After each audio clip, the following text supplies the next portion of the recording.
Pokud přemýšlíte, jestli jít na Bratislava, tak vám řeknu jednu věc, přátelé.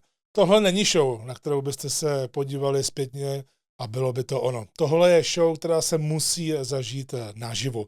A proto vás chci pozvat 2. května do Majesticu v Bratislavě na druhou wrestlingovou show na Slovensku od Art of Wrestling s názvem Bratislava. Minulý rok jsme přepsali historii, protože jsme dokázali udělat historicky první wrestlingovou show na Slovensku. A mně se hrozně líbilo, že to mělo úplně jiný vibe, protože dostali jsme se do rockového klubu Majestic a bylo to něco úplně jiného, než děláme běžně v kulturákách právě v Praze. A to bylo něco, co mě zaujalo i lidi, kteří tam přišli. Byť jich bylo hodně právě z Česka, za což jsem byl strašně rád, tak si užívali celou tu atmosféru, protože ono to opravdu bylo něco odlišného. Nejenom, že jsme tam měli vůbec poprvé v historii balkon, ze kterého potom skočil dokonce i Zoltán Salto během show, což bylo fantastický, ale celkově ta akce bylo takové křížení metalu, rocku a wrestlingu a takhle jsem si to vždycky přál, takže jsem hrozně rád.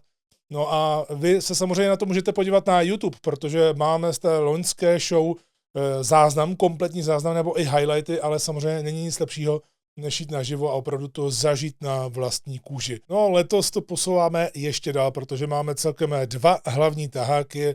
Ten úplný hlavní tahák bude o tom, že budeme korunovat z brusu nové a hlavně historicky první tag teamové šampiony, protože spustili jsme tag teamovou divizi, máme za sebou malý turnaj a právě na Bratislavu 2. května bude finále. A o co se bude bojovat? Budou to tyhle tag teamové tituly.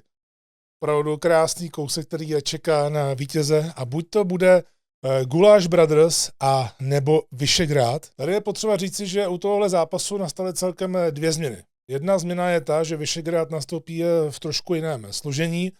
Zůstává Ricky Sky, slovenský reprezentant této družiny, ale spolu s ním nebude David Oliva. David Oliva si bohužel zranil koleno a musí na operaci, takže je to vážná věc a my mu přejeme samozřejmě co nejdřívější uzdravení. Jenomže Vyšegrád tím, že je ve 4 členech, tak mohl sáhnout někam dál, takže novou dvojici pro tohle finále a pro titulový zápas utvoří Ricky Sky a Skull Evil. Dohromady už dokázali v Evropě získat nějaké ty tag teamové tituly, takže jsou přesvědčeni, že to dokážou i tady na Slovensku. No a tou druhou změnou je typ toho zápasu. My jsme oznámili, že to bude TLC match, tedy stole, žebříky a židle a víme, že jste úplně jásali. Nakonec tohle musíme po konzultaci s Majesticem změnit. Nedá se tam udělat TLC match, ale nebojte se, nepřijdete o chaos, nepřijdete o totální brutalitu, by se dal říci, protože ten zápas se mění na Bratislava Street Fight, takže opravdu tam bude všechno dovoleno a vzhledem k tomu, že ty Street Fighty mají právě tendenci se úplně urvat ze řetězů, tak já se na to moc a moc těším. Ten druhý hlavní tahák, to bude náš dlouhodobě velmi úspěšný a vlastně nejúspěšnější šampion v historii Art of Wrestling Lawrence Roman a proti němu Tamáš Sabo, který si to dokázal krásně vybojovat. Je to bývalý dlouhodobý maďarský šampion, také chorvatský šampion, zkrátka je to sběratel pásu a chce ukořistit další titul.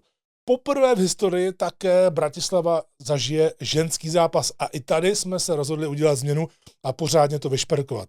Je potřeba říci, že toho prvního zápasu na Slovensku, tedy u žen, se měla zúčastnit Orši, která u nás debitovala v Praze, byla dokonce podepsána, byla dokonce i dána na plakát, ale nakonec dostala pozvánku od WWE, takže musela ten booking u nás zrušit a my jí moc přejeme, úplně to nejlepší možný v její kariéře, mám z toho strašnou radost.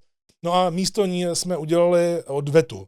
Rejka versus Eva Kolesky. To už mnozí z vás, kteří sledují naše sociální sítě, vědí, ale teď máme úplnou novinku, protože do tohoto zápasu přidáváme Jane Nero. Jane Nero se ozvala a chce být součástí tohoto historického zápasu a přijede a bude z toho vůbec náš první ženský three-way, tedy utkání 3 žen najednou, což si myslím, že bude hodně zajímavé.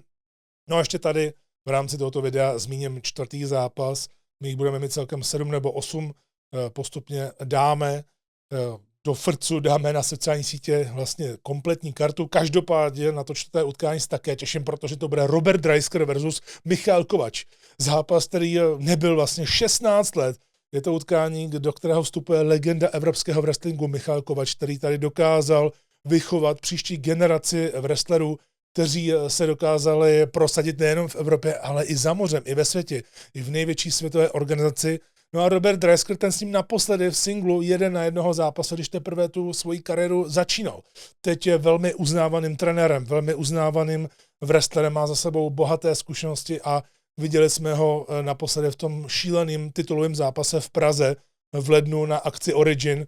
No a Robert Dreisker, když mu tohle bylo oznámeno, tak říkal, že se na to strašně těší, že tohle neměl na svý bingo kartičce pro rok 2026 a Michal Kovač, ten bude součástí AOV vůbec poprvé, takže opravdu tam to bude bitva 200-kilových chlapů a já se na to maximálně těším. Samozřejmě se můžete těšit i na vaše oblíbence, jako je český wrestler, české srdce Asara. Na poslední chvíli nám to také potvrdil Ceritus, který vůbec poprvé měl chybět na Art of Wrestling, ale dokázal se to zařídit a bude tam, přijede a bude chtít být součástí Bratislavu 2, stejně jako Nick Schreier a spousta dalších. Takže Bratislav 2 už je za dveřmi a já se na vás budu těšit.